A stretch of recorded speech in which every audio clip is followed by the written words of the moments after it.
the President of the United States. My fellow Americans, in 1776, on the 4th day of July, the representatives of the several states in Congress assembled, declaring our independence, asserted that a decent respect for the opinion of mankind required that they should declare the reasons for their actions. In this new crisis, we have a like duty.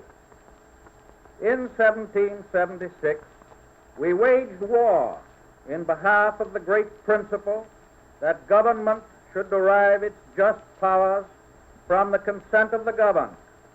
In other words, representation chosen in free election. In the century and a half that followed, this cause of human freedom swept across the world.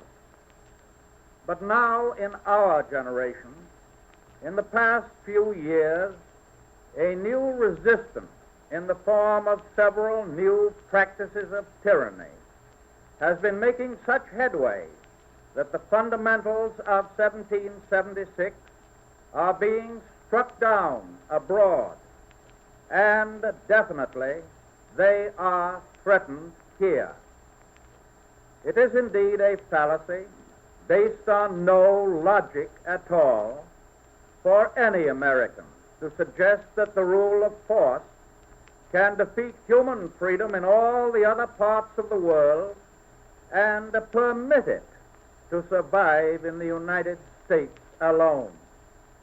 But it has been that childlike fantasy itself, that misdirected faith, which has led nation after nation to go about their peaceful task, relying on the thought and even the promise that they and their lives and their government would be allowed to live when the juggernaut of force came their way.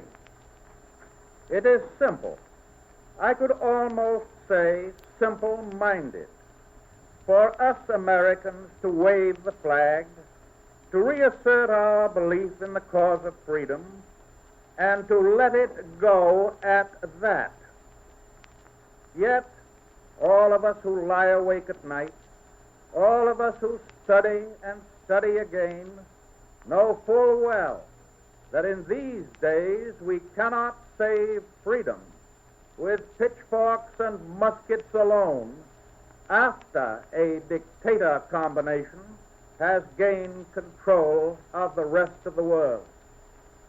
We know that we cannot save freedom in our own midst, in our own land, if all around us our neighbor nations have lost their freedom. That is why we are engaged in a serious, in a mighty, in a unified action in the cause of the defense of the hemisphere and the freedom of the seas. We need not the loyalty and unity alone.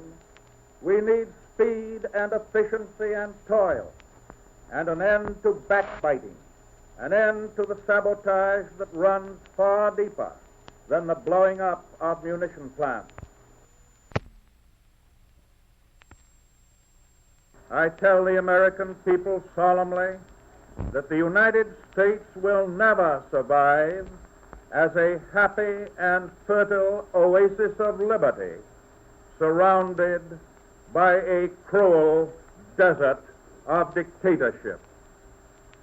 And so it is that when we repeat the great pledge to our country and to our flag, it must be our deep conviction that we pledge as well our work, our will, and if it be necessary, our very lives.